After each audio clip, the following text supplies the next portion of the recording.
Hello everyone, welcome to our YouTube preparation channel. दोस्तों, मैं रुबेल और मैं आज आप सबके सामने इंडियन कॉन्स्टिट्यूशन से मोस्ट इंपॉर्टेंट एमसीक्यू लेके आया हूँ। सो आप लोग पूरा वीडियो एंड तक देखना और इस चैनल को सब्सक्राइब करना बिल्कुल मत भूलिए। और देखिए, ऑनलाइन क्लासेस शुरू हो गए for Assam direct recruitment exam 2023। Online class join करने के लिए आपको मंथली फीस 200 रुपीज़ पे करना होगा थ्रू यूपीआई यानी फ़ोनपे, जीपे या पेटीएम से। सो किस नंबर पे करोगे? 9101467653। फिर से बोल रहा हूँ, 9101467653। इस नंबर पे करके इसका स्क्रीनशॉट मेरे व्हाट्सअप नंबर पे भेज देना। मेरा व्हाट्सअप नंबर है 9101467653, ताकि मैं आपको ग्रुप में ऐड कर सकूँ। सो शुरू करते हैं आज का जो पहला क्वेश्चन है, यानी question number 1। Under which article of the Indian constitution जो कल्चरल एंड एजुकेशनल राइट ये गारंटेड किया गया?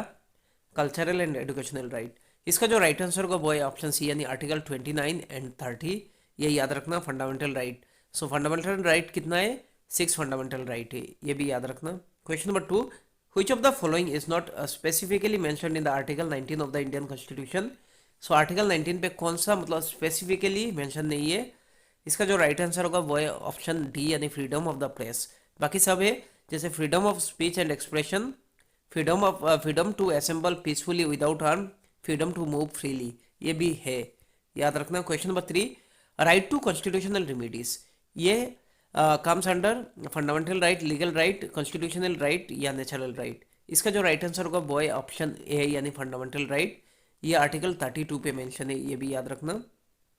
Question number 4, if an Indian citizen is denied a public office because of his religion, which of the following fundamental right is denied to him?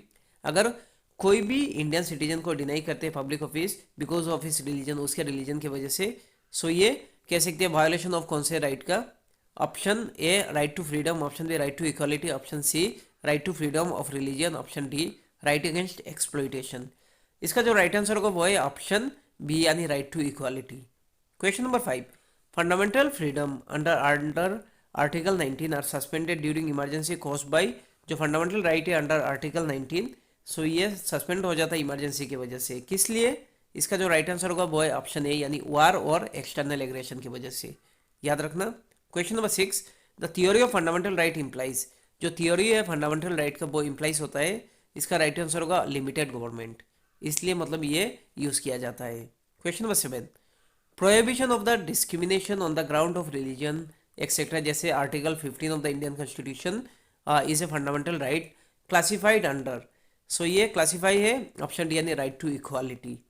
Question number 8, any dispute regarding the violation of the fundamental right can be presented, अगर कोई भी dispute होता है fundamental right के violation के related, so ये present किया जाता है ऑप्शन सी, यानी आइदर इन सुप्रीम कोर्ट और हाई कोर्ट, ये याद रखना।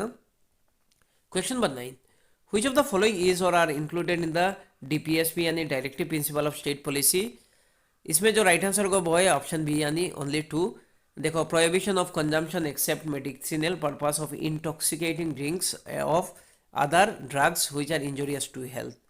बाकी prohibition of traffic in human being and force labour, ये फंडामेंटल राइट पे मेंशन है, ये डीपीएसपी पे नहीं है, ये भी याद रखना। और आज का लास्ट क्वेश्चन है question number 10, Indian constitution recognise minorities on the basis of, so religion, caste, population, colour, किसके हिसाब से मतलब इंडियन कॉन्स्टिट्यूशन रिकॉग्नाइज करता है माइनॉरिटीज? इसका राइट आंसर होगा ऑप्शन ए, यानी रिलीजन।